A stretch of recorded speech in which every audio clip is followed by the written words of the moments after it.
ओम गण गणपतये नमो नमः। श्रीमद्भागवत महापुराण षष्ठ स्कंद अतः द्वितीय अध्याय भाग 2 विष्णुदूतों द्वारा भगवत धर्म का निरूपण और अंजमिल का प्रधाम गमन।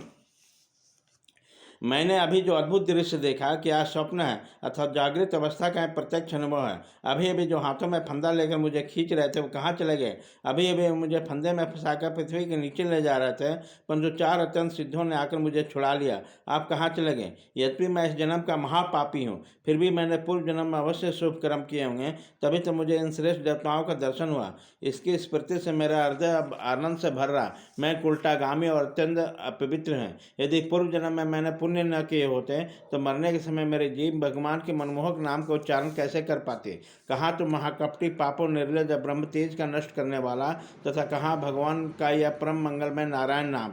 सचमुच मैं कृतार्थ हो गया। अब मैं अपने मन इंद्रिय और प्राणों को बस में कर ऐसा प्रयत्न करूंगा कि अपने फिर घोर अंधकार में नरक में न डालूं। अज्ञानवश मैंने अपने शरीर को समझकर बड़े बड़े कामनाएं की और उसकी पूर्ति के लिए अनेक कर्म किए। उन्हीं का फल है यह बंधन। अब मैं इसे काट कर समस्त प्राणियों का हित करूंगा, वासनाओं का शांत कर दूंगा, सबसे मित्रता का व्यवहार रखूंगा, दुखियों पर दया करूंगा, पूरे संयम के साथ रहूंगा। भगवान की माया ने स्त्री का रूप धारण करके मुझे अधम को फांस लिया और कीड़ा मृग की तरह भांति मुझे बहुत नाच नचाया। अब मैं अपने आपको उस माया से मुक्त करूंगा। मैंने सत्य वस्तु परमात्मा को पहचान लिया। अब मैं शरीर आदि में मैं और मेरे का भाव छोड़कर भगवान का कीर्तन आदि से अपने मन को शुद्ध करूंगा और भगवान में लगाऊंगा। श्री सुखदेव जी कहते हैं, परीक्षित, उन भगवान के पार्षद महादेव महात्माओं के केवल थोड़ी देर के लिए सत्संग हुआ। इतने में ही अंजमल के चित्त में संसार के प्रति तीव्र वैराग हो गया और वे सबके संबंध में मोह छोड़कर हरिद्वार चले गए। उसी देवस्था में जाकर भगवान के मंदिर में आसन लगाकर बैठ गए और जोग मार्ग का आश्रय लेकर अपनी सारी इंद्रिया को विशेष हटाकर मन में लीन कर लिया और मन को बुद्धि में मिला दिया। इसके बाद आत्मचिंतन के द्वारा बुद्धि को विशेष पृथक कर लिया और भगवान को धाम को अनुभव स्वरूप परम ब्रह्म में जोड़ लिया। इस प्रकार जब अंजमल की बुद्धि त्रिगुण में प्रकृति से ऊपर उठकर भगवान के स्वरूप में स्थित होगी, तब उन्होंने देखा कि उसके सामने वही चारों पार्षद जिन्होंने पहले देखा था खड़े हैं। अंजमल ने सिर झुकाकर उन्हें नमस्कार किया। उनके दर्शन पाने के बाद उस तीर्थ स्थान में गंगा के तट पर अपना शरीर त्याग दिया और तत्काल भगवान के पार्षदों का स्वरूप प्राप्त कर लिया। अंजमल भगवान के पार्षदों के साथ स्वर्णमय विमान पर आरूढ़ होकर आकाश मार्ग से भगवान लक्ष्मीपति के निवास स्थान बैकुंठ को चले गए। परीक्षित, अंजमिल ने दासी का सवार करके सारा धर्म कर्म चौपट कर दिया। वे अपने निंदित कर्म के कारण पतित हो गए।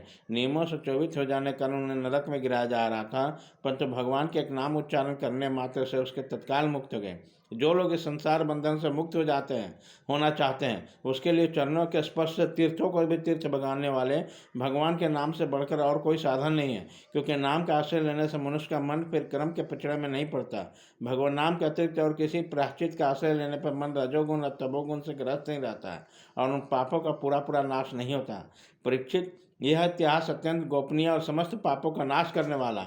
जो पुरुष श्रद्धा और भक्ति के साथ इसका श्रवण कीर्तन करता है वो नरक में कभी नहीं जाता। जमराज का दूत तो आंख उठाकर भी उसकी ओर देख नहीं सकते। उस पुरुष का जीवन चाहे पाप में ही क्यों न रहा हो, बैकुंठ लोक से उसकी पूजा होती है।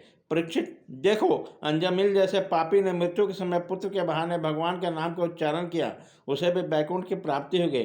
फिर जो लोग श्रद्धा के साथ भगवान नाम के उच्चारण करते हैं उसकी तो बात ही क्या है। इति श्री महाभागवते महापुराणे पारमहंस षष्ठम स्कंदे जमीलोपाख्यान द्वितीयो अध्याय।